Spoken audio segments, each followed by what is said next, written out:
Welcome to your daily dose of sci-fi adventures. New stories dropped every single day. Smash that subscribe button and ring the to help us reach 1,000 subscribers and unlock even more epic cosmic tales. The twin suns of Vortis Prime hung low in the scorched sky, casting the shattered battlefield in an eerie, blood-red glow. Once a thriving mining colony of the Terran Alliance, the valley had become a smoking graveyard, towering craters gouged into the ochre soil, twisted metal wreckage half buried in sands, and the acrid stench of burning fuel and charred flesh hanging in the air like a curse. Sergeant Amara Reyes crouched behind the fractured remains of a supply crate, her breath ragged inside the helmet's seal. Her armor was scored with plasma burns, and one shoulder pad had been torn away entirely, revealing the reinforced ceramic weave beneath through the heads-up display. She counted 3 remaining rounds in her rifle's chamber and a dozen on her sidearm, which she kept holstered in hopes she'd never have to draw it. All around her, the cries of dying soldiers echoed through the haze. A jagged fissure ran down the far hillock where the invaders massed. The Rotor Empire had brought its full might, hulking, obsidian-skinned warriors armed with crystalline, melee weapons and heavy plasma tubes that spat violet death. Reyes swallowed the bile rising in her throat, focusing on the one face she knew she would find among the horde, General Kethler, the legendary warlord whose conquest of 9 colonies had cemented him as the Empire's scourge. Sergeant, a voice crackled in her earpiece. Lieutenant Havel's last transmission, before the interference swallowed him. Hold your ground. Extraction pod ETA 60 seconds. Keep that monster alive. Reyes' jaw tightened. Keep him alive.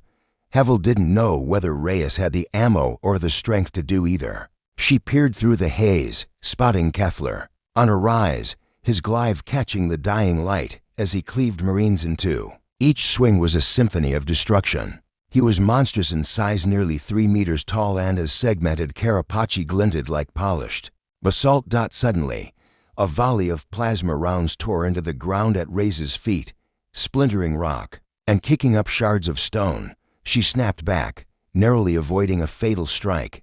The rotor advanced. She weighed her dwindling options: surrender and be drawn into some interstellar prison, flee and be cut down in the open, or stand and die by her own hand.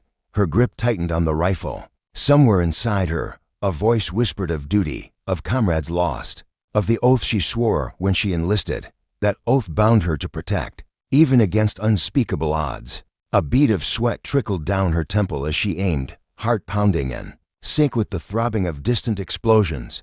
Clack, clack, clack. The safety clicked off. She fired. One shot, then another. The rounds found their mark in Kethler's shoulder joints, small but enough to cause him to stagger. The battlefield fell silent for a heartbeat. Marines behind her dared to push up, returning fire with grim determination. The rotor faltered. Reyes rose on shaking legs and dashed across the open plain, rifle extended before her like a talisman. Around her, enemy soldiers turned to face the new threat, plasma bolts narrowing in her direction. She dodged left, then right, each movement fueled by adrenaline and desperation. A streak of violet fire singed past her visor. 20 meters now. She could almost feel the alien's ragged breath. He held his glaive aloft, ready to strike. The ground quaked under his footsteps. Then, with a roar that rattled the bones in her chest, Reyes lunged forward, blade drawn. She slashed upward, carving through the armored plating at his midsection. The crystalline weapon spiraled from his grip as he stumbled, and in one fluid motion she drove her combat knife deep into the joint at his hip. A geyser of eacherous blood red as molten metal spurted free, but he staggered onward. They crashed together at the center of the crater, human and alien locked in a primal struggle. Reyes' arms shook with effort as Kethler's gargantuan fist crushed the crate behind her into splinters. She tasted copper in her mouth, felt her vision swim as pain rippled from the knife wound in her forearm. But with one last, furious heave, she twisted free, rolled clear, and yanked the blade free. The alien general fell to one knee, head bowed, his great weapon sliding across the sand. His chest rose and fell in uneven gasps. All firing ceased across the valley. Human Marines crawled forward, Weapons trained on the wounded general. Rotor warriors halted, uncertain whether to rally around their fallen leader or flee. In that pregnant moment of silence, the fate of Vortis Prime hung suspended. Rhea stood over Kefler, panting, blood-soaked blade in hand. Her visor flickered warnings of depleted ammunition and critical armor damage, but she barely noticed.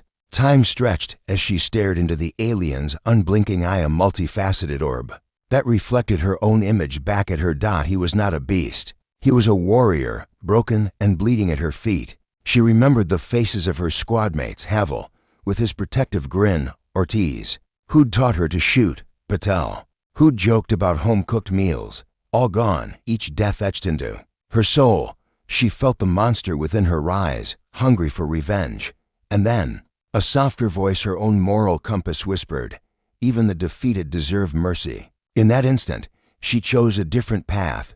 Reyes dropped to one knee, sheathing her knife. "Stay alive," she muttered, more to herself than to him. She radioed command in a steady voice. "This is Reyes. Target secured. Requesting immediate medevac." No further engagement. The static that answered almost sounded like acceptance. From the haze above, the faint hum of the rescue pod grew louder, an oblong craft bristling with medical apparatus. Reyes reached down and wrapped a trembling hand around Kefler's, meeting the alien's gaze with her own. His breathing was shallow, but his eye brightened with curiosity, as if he understood she would not finish him off. Sergeant Amara Reyes rose to her feet as the med pod's hatch yawned open. Flames still danced on the horizon, and the war was far from over, but in that crater beneath the twin suns, a single act of mercy had been sown, and from the ashes of hate, a fragile seed of hope waited to take root. The med pod droned with urgent whirs as Sergeant Amara Reyes staggered through the smoke-choked valley, cradling Kefler's broken form. Each footstep she took pressed deeper into the ash-laden soil, as if the world itself were trying to cling to her and to him. Explosions still rattled the distant hills, and the acrid scent of ozone from spent plasma coils clung to the air like a sickness. But inside the cocoon of the pod's transfer corridor, the chaos fell away to mechanical precision. Reyes slid the alien's bulk onto the gurney platform. The med pod's hatch hissed shut behind her, cutting off the roar of war outside. She pressed her back against the door and winced as Kefler moaned a deep, vibrating sound that resonated through the thin alloy floor. His one sprout armor was cracked and gouged, and ribbons of Ichirus blood ran like molten metal down the edges of his segmented plating.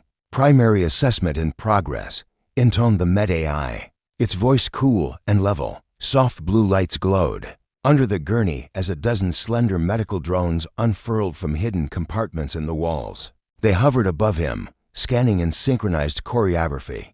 Holoscreens flickered to life, displaying alien biochemistry charts that scrolled too fast for Reyes to read. She knelt beside him, brushing ash from his cheek. The mutant ridges of his skull pulsed with each labored breath. In that moment, he looked less like a conqueror and more like a victim of a merciless universe. The memories of the civilians he'd slaughtered fractured her heart. Yet here he was, as vulnerable as any human. A drone landed on his neck, extending microneedles that probed beneath his carapace. Adaptive protocol mismatch, it announced. Species physiology unknown. Recommend human override. A sixth-order error code blinked red on a nearby holoscreen. Reyes' pulse accelerated. Override meant she would have to manually calibrate the nanosurgeons, divert her own medkit supplies, and risk a catastrophic backlash if she keyed the wrong parameters. But Kefler's life and the fragile hope of ending this bloodshed rested in her hands. She opened the medkit strapped to her chest and extracted a vial of polysomatic nanites, experimental, high risk, and precious. Uncapping it, she whispered to the alien in a voice that trembled with determination, "I don't know your biology, but I do know mercy. Let's make this work." Carefully, she dropped the nanites into the infusion port at the base of the gurney. The drones paused, then enveloped Kefler in a halo of silver motes. Reyes entered a sequence on the holo console, overriding the AI's safety lock. Complete neural integrative sequence. Prioritize homeostasis and pain mitigation. For A long, silent moment, nothing happened. Then the gurney's lights brightened, and an electricum filled the air as the nanites sprang to life. They spread like living webbing beneath the alien's skin, sealing ruptured vessels, knitting shattered bone, and realigning neural pathways with astonishing speed. The Med-AI's voice returned, calmer, stabilization in progress, vital signs. Improving, Reyes exhaled, her shoulders sagging as relief washed over her and panic at how close she had come to failing. She checked the readouts, heart rate normalizing, septic patterns reestablishing. Good. She murmured, brushing a lock of hair from her forehead. Just hang on a little longer, outside. The valley trembled as another bombardment rocked. The dusty plain, Kefler's breathing deepened. He twitched, tendons and sinews mending under the nanite's ministrations. Slowly, he opened one of his multifaceted eyes. For a moment, the pod's sterile lights reflected in its black sheen curiosity, confusion, and something that resembled gratitude. He tried to shift, glaring at Reyes as if searching for a trick. The crystalline glaive he had wielded lay broken. Across the floor of the pod, its fragments gleaming like shards of starlight. "Easy," she said, placing a gentle hand on his forearm, under the ceramic weave of his armor. She felt the faint pulse of muscle. "There's no one left out there to kill you unless you want to continue the fight." The alien blinked, and the Med-AI translated his guttural clicks and hisses. "Why?" The word resonated in the confined space, echoing off the walls like a whispered prayer. Reyes swallowed. She remembered every face she'd loved and lost. On this planet, Havel's quiet laugh, Ortiz's steady aim, Patel's gentle encouragement when she faltered. She thought of her brother back on Earth, waiting for her safe return. "Because I'm tired," she said, voice low. "Tired of killing, tired of losing friends, and maybe I saw something in you worth saving." Kefler's breathing slowed further, curiosity giving way to comprehension. His massive hand inched toward hers. Reyes placed her palm over his, feeling the cold hardness of his gauntleted fingers underneath. She sensed warmth surprisingly like a human's. A shrill alarm split the air. The Med-AI's holodisplay flashed crimson. "External breach detected. Pod integrity compromised." Reyes spun toward the door viewport. Outside, a squad of rotor extremists Nile gaunt vessels were advancing through the haze. Their black armor was spiked, weapons crackling with unstable plasma. They did not care who lived or died. They sought only genocide. "Damn it," Reyes muttered, reaching for her sidearm. Kefler's glazing eye tracked her movements, and he nodded once, an unspoken command of unity. Together, they would face this new threat. Reyes slung her rifle over her shoulder and yanked the hatch open. Kefler followed, each step testing his restored limbs. The intruders fired without warning, streaks of violet energy incinerated. The nearby desert floor, Reyes rolled to the side, returning fire with pinpoint accuracy honed from countless battles. Kefler charged, his glaive's shards reassembling in his gauntlet by the self-repairing nanites. He met the extremists head-on, the crystal singing as it tore through dark armor. Reyes pushed forward, weaving between blasts, her rifle spitting fire. Beside her, Kefler carved a path of defiance. They fought not as enemies, but as two soldiers, bound by a single will to survive, to protect, to resist the cycle of hatred. When the last extremist fell, silence blanketed the scarred valley once more. Reyes lowered her rifle, chest rising and falling. Kefler knelt, gathering the scattered fragments of his blade. He looked at Reyes, half exhausted, grime-smeared, yet unbroken. He spoke, and the pod's AI translated, "I owe you my life." Twice now, Reyes wiped sweat and ash from her brow. "Then you owe me a promise, no more war.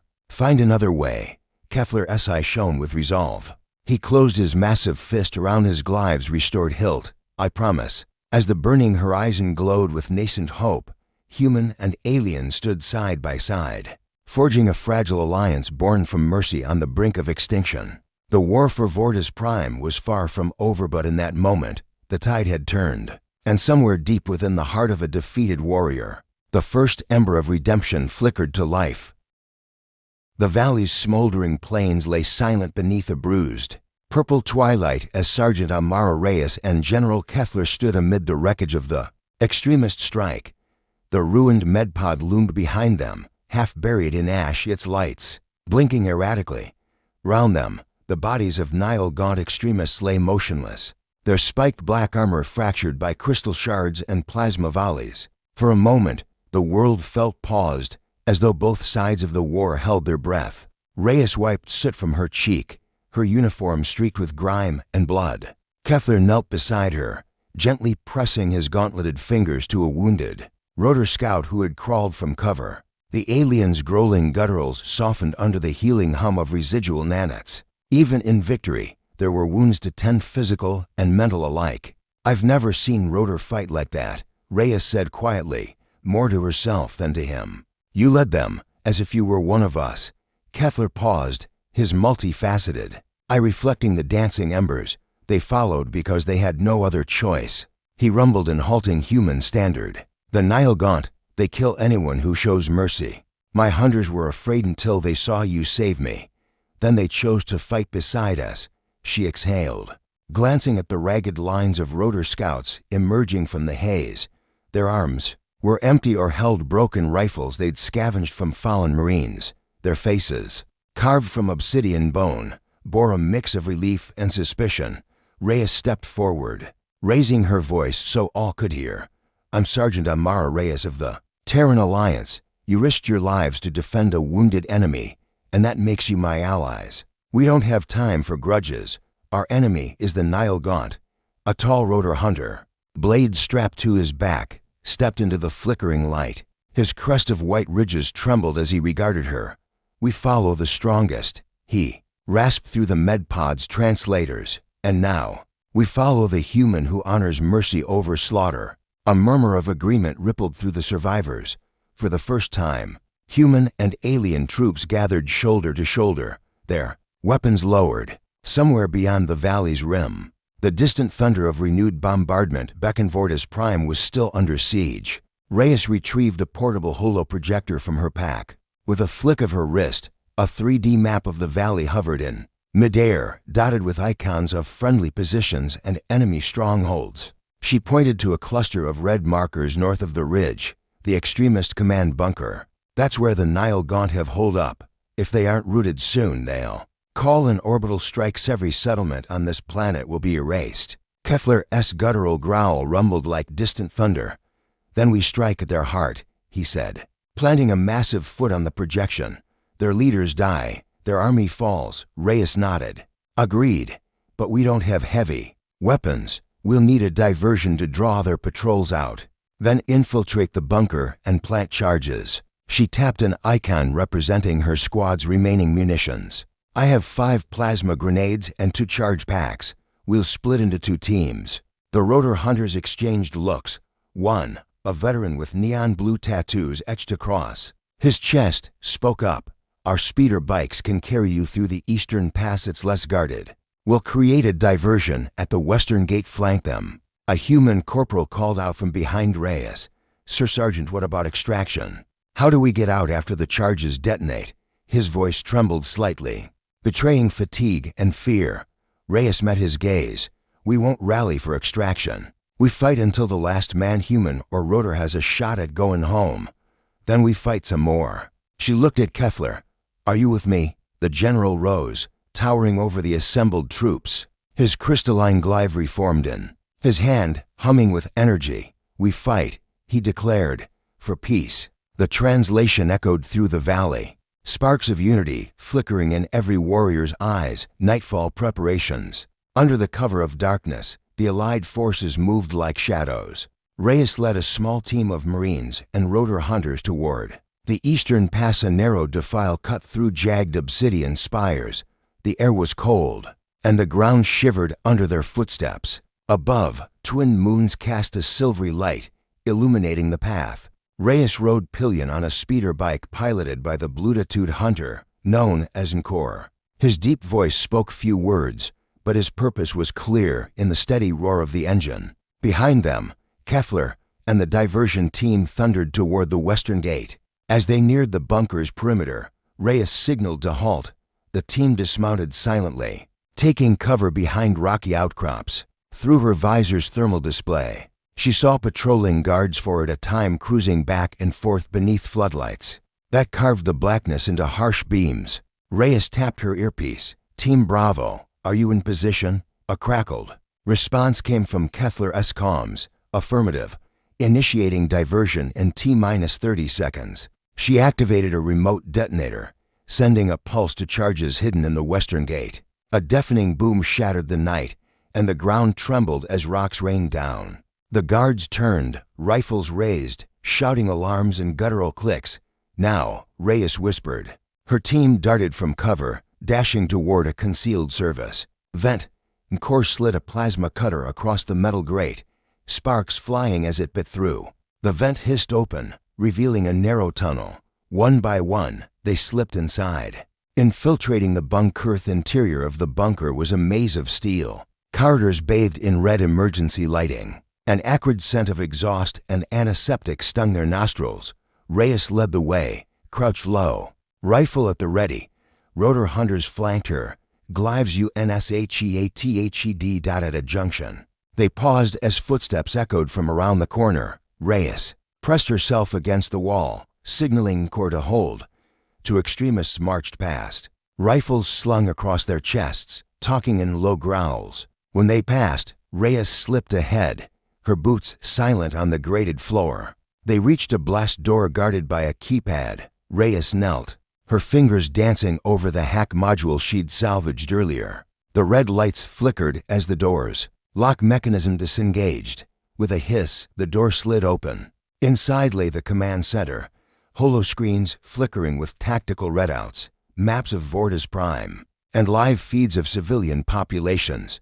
At the console sat two officers, a human collaborator, and a rotor extremist, their eyes glued to the flickering imagery. Reyes drew a bead on the human. "On your feet," she ordered. The officers spun, surprise and terror ripping across their faces. Before they could react, Nkor's glaive erupted in crystalline light, shattering the extremist's rifle. The human threw up his hands, surrendering. Reyes planted the charge packs in strategic locations, beneath the data server, next to the fuel conduit, and at the console itself. Each was wired to a central detonator. She backed away, heart pounding as footsteps pounded down the corridor. "Timers set," she whispered. "Let's get out of here." The great escape. They retraced their steps through the vent and emerged into the open air as the first warning klaxon sounded. The bunker's walls glowed orange as fire and smoke belched from its vents. Kethler and his diversion team smashed through the attack lines, rallying the guards into disarray. Allied soldiers surged forward, driving the extremists back. Reyes vaulted onto Nkor's speeder bike. "Hang on," she shouted. He throttled the engine, and they roared toward the rendezvous point, an abandoned mining platform overlooking the valley floor. Behind them, the ground shuddered with the charge's detonation. Bright fire blossomed against the night, and the bunker's reinforced walls crumpled inward. A blast wave rolled across the plains, sending up a geyser of dust and embers. At the platform, Kethler stood waiting, silhouetted against the inferno. He lowered his glaive and offered a nod of respect. Reyes returned it. Dismounting with Nkor and the Marines, the Allied troops gathered, their faces lit by the flickering fire. There was no cheering, only the low hum of exhausted breathing and the soft clink of weapons being checked. Reyes approached Kethler, her body still humming with adrenaline. "You kept your side of the bargain," she said. "Now what?" He looked across the valley at the distant glow of battle. "Now, we build," he rumbled. "We find a way to live without killing." Reyes placed a hand on his gauntleted shoulder. "Then let's start by ending this war." And so, under the twin moons of Vortis Prime, human and alien warriors, once sworn enemies, stood together in the aftermath of battle, forging an alliance that would reshape the fate of their warring worlds. Their unlikely unity had struck, a blow against the forces of hatred, and in the lingering smoke of conflict, the first seeds of peace would take root. The dawn sky over Vortis Prime rippled from inky purple to pale gold, as if the world itself was waking from a nightmare. Fires from the shattered extremist bunker still smoldered, sending ribbons of smoke skyward. Scavenger drones, once instruments of war, now hovered to collect scrap and salvage precious metals. Below, human marines and rotor hunters worked side by side, tending wounded, repairing speeder bikes, and erecting field shelters. The air, while still tinged with the smell of burned circuitry and scorched earth, held a new note, the crisp tang of possibility. Sergeant Amara Reyes emerged from the makeshift command tent, her uniform streaked with soot and fresh sweat. She paused on the threshold to survey the scene. General Keffler, his crystalline glaive sheathed at his side, knelt beside a litter carrying a rotor child. Nanites were repairing the girl's shattered forearm, stitching muscles and skin as gently as if she were human. Keffler's great hand hovered uncertainly, then settled over the child's trembling foreman alien father's blessing in miniature. Reyes stepped forward. "How is she?" she asked softly. Keffler turned, his multifaceted eye reflecting. "Morning light. Stable. The nanites will complete growth regeneration within the hour. Her parents," he paused, brow ridged in sorrow, "were lost in the bombardment. She would have died without us." Reyes swallowed. "Then she's our ward now." She smiled, though her heart ached for lives lost.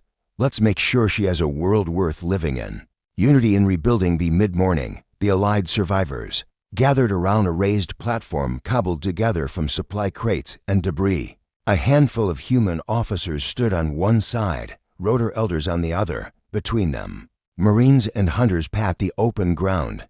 Keffler and Reyes ascended. To the dais, the crowd hushed with anticipation. Reyes cleared her throat, tapping the mic, her voice steady, strong, carried across the assembled troops. "We came here as enemies. We fought under rival flags, killed in the name of conquest and defense.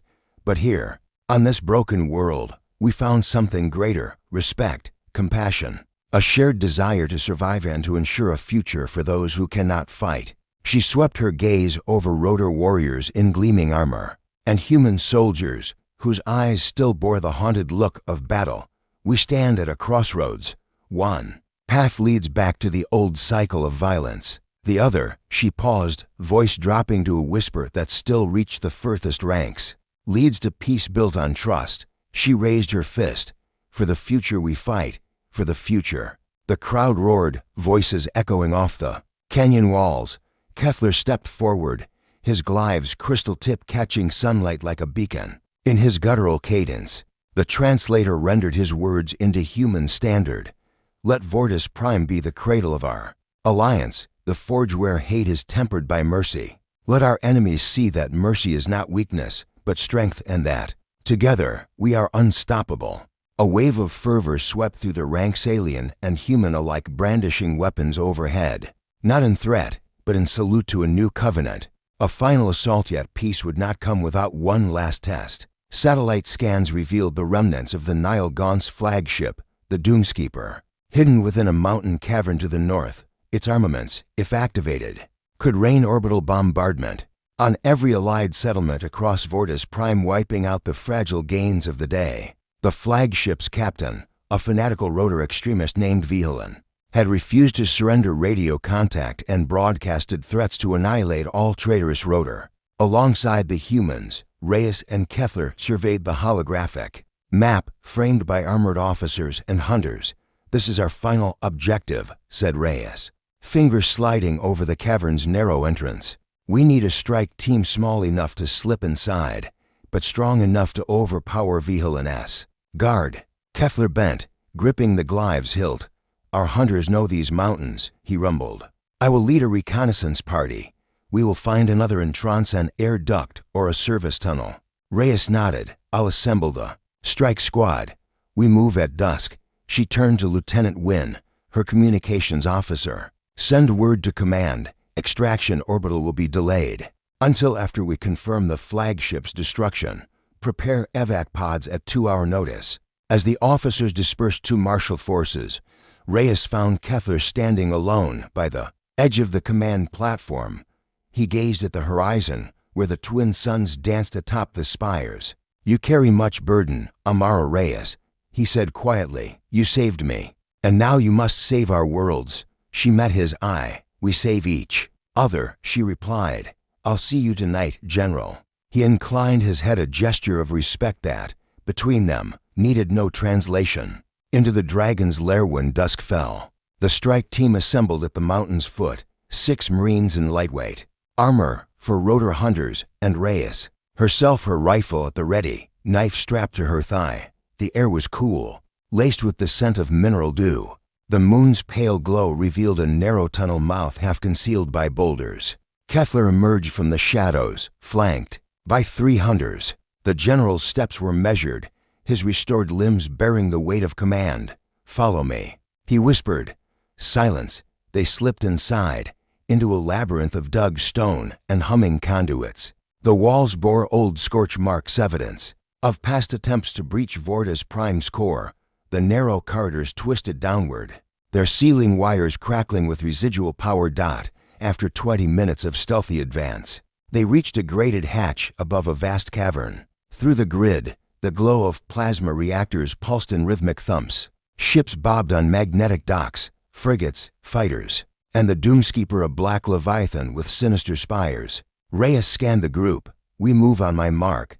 Team Alpha, with me through the central foyer. Team Bravo, flank left and cut power to the shields. Kefler, you and your hunters infiltrate forward, neutralize the captain." Silent nods met her instructions. Each warrior steeled themselves for the final confrontation. The heart of the flagship, they breached the hatch, dropping into the foyer. Alarms wailed as sentry turrets pivoted.